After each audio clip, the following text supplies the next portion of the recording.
গ্রামটি নীরব রেল স্টেশনের পাশে। মানুষের আনাগোনা, সবাই রেল স্টেশনে আসে।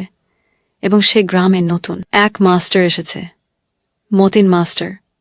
সে মাস্টার গ্রামের উন্নত করার জন্য শহর থেকে এসেছে। সবাই তাকে পছন্দ করে, তাই সে সবাইকে মিলে গ্রামের উন্নত করার চেষ্টা করতেছে। এমন একটি গল্প নিয়ে আপনাদের সামনে এসেছি। আপনারা চ্যানেলটি সাবস্ক্রাইব করুন। রূপকথার গল্প আমার পাশে থাকুন।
বাবা, ও বাবা, তুমি শুনছো?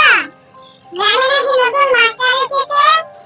উনি খুব ভালো, আমাদের অনেক ভালো করে ক্লাস নেয়, খুব সুন্দর করে বোঝায়, খুব ভালো লাগে ওনাকে। উনি খুব ভদ্রভাবে কথা বলে। হরে মা, শুনছি গ্রামে নাকি নতুন মাস্টার। হ্যাঁ বাবা, ঠিকই শুনছো। ওই মাস্টার শহর থেকে। তোর এই মাস্টারের সাথে আমার তো দেখা করা লাগে।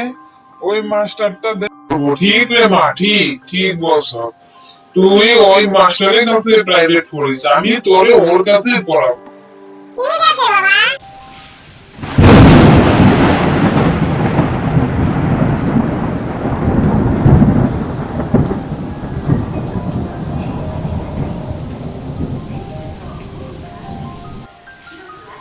বাহিরে অনেক ঝড় বৃষ্টি হইতেছে, তাড়াতাড়ি দরজা জানালা বন্ধ করো।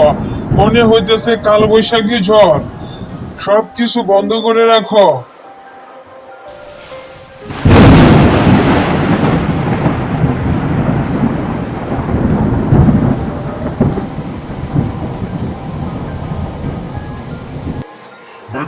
বাঁচাও। মা, চলো না, মনে হয় কেউ কাঁদতাছে, একটু যায় দেখি। ও বাবা, আসো না।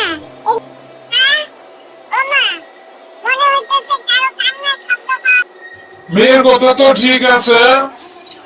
মনে হইতেছে পাশের বাড়িতে ঝড় তুফানে ঘরটার ভাঙিয়া পড়ে গেছে, পানিতে ভাসিয়ে গেছে কেউ, এভাবে কাঁদতেছে।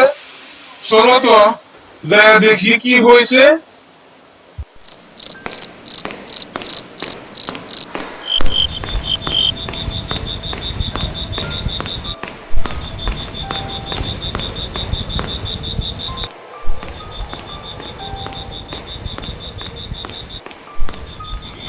শোনো বাবা, তোমাকে আমি কি দিয়ে ধন্যবাদ জানাবো? আচ্ছা, কোনো কিছু না। আমরা সবাই বাঁচবো, আর আপনি একা এখানে অসহায়ের মতো ভিজবেন এবং আপনার খাবেন না কোনো কিছু, আপনি অসহায় হয়ে পড়ে থাকবেন। তাহলে আমরা বেঁচে কি না বলেন? এটাই হচ্ছে আমার মা বাবার শিক্ষা।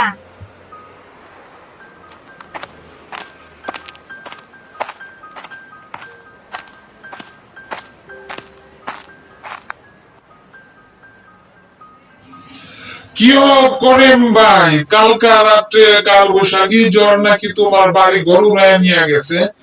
হ ভাই, এখন যদি সোনা ময়নাটি না থাকতো, এই মেয়েটা কত বড় যে ভালো এবং কত বড় গুণী কাজ করছে, এটা ভাষায় আমি প্রকাশ করতে পারবো না।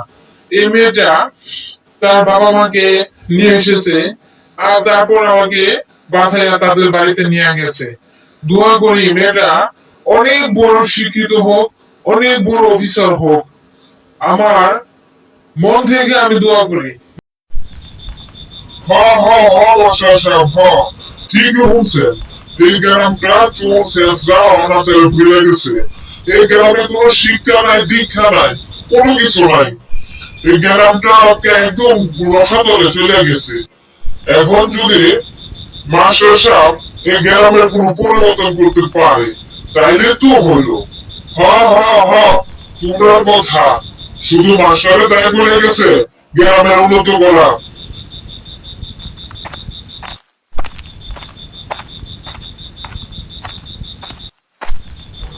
শুনলাম, হ্যাঁ ঠিক আছে, আমি শহর থেকে আমাকে এই জায়গায় আনছে সমাজের উন্নত করার জন্য, ভালো করার জন্য। আমি চেষ্টা করব। খালি বল হ্যাঁ, তাই করেন স্যার। এই সমাজটা খুব খারাপ হয়ে গেছে। চুর সেন্সটা দেখা যাক কি করা যায়। আমি বলছি তাই তো হয়ে দেবো না। সমাজে সবাই আগাতে হবে, সবাই এক হতে হবে, তাহলে সমাজটা উন্নত হবে। ঠিক বলছে স্যার, ঠিক বলছে। চলো আমরা সবাই একসাথে স্যারের পাশে থাকি সমাজটা উন্নত করার জন্য। তাই সমাজকে বদলে দিতে হলে সবাইকে একসাথে মিলেমিশে কাজ করতে হবে। হ্যাঁ ঠিক বলছে স্যার, হ্যাঁ স্যার ঠিক বলছেন।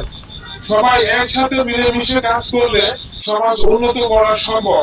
কারো একা না, কারো একা সম্ভব তো নাই। ঠিক স্যার, আপনি ঠিক বলছেন। সমাজকে পাল্টাতে হলে সবাইকে মিলেমিশে কাজ করতে হবে। কোনো চিন্তা করবেন না। না, তোমরা সবাই যদি আমার পাশে থাকো তাহলে আমার সম্ভব। হ্যাঁ স্যার, আমরা আছি আপনার পাশে, সবসময় থাকবো। হ্যাঁ, তোমাদের কথা শুনে আমার খুব ভালো লাগলো। তোমার কথা খুব ভালো।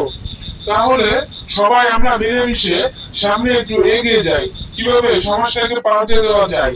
চলো আমরা শহরে যাই এবং একটা কিছু করার চেষ্টা করি, সমাজকে কিভাবে পাল্টে দেওয়া যায় সেই বিষয়ে আমরা একটা কিছু করার।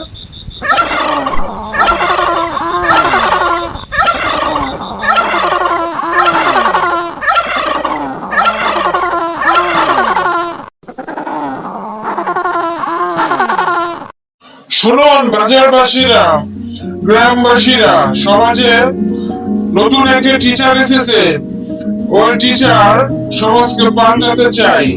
তাই চলুন আমরা সবাই ওই স্কুল মাস্টারের সাথে এক হয়ে সমাজটা পাল্টে দেই। আপনারা সবাই আমার কথায় এক। তারপর ওই গ্রামে যত লোক ছিল চোর শেষরা সবাইকে ডাকা হয় এবং এখানে করিম নামের একটা লোক ছিল, তার নেশাই ছিল চুরি করা। সে সব সময় একটা সুযোগ বুঝে থাকতো কিভাবে চুরি করা যায়। সে চুরি করতে থাকতো এবং তার চোখে কোনো কিছুই বাছাবাছি করতো না।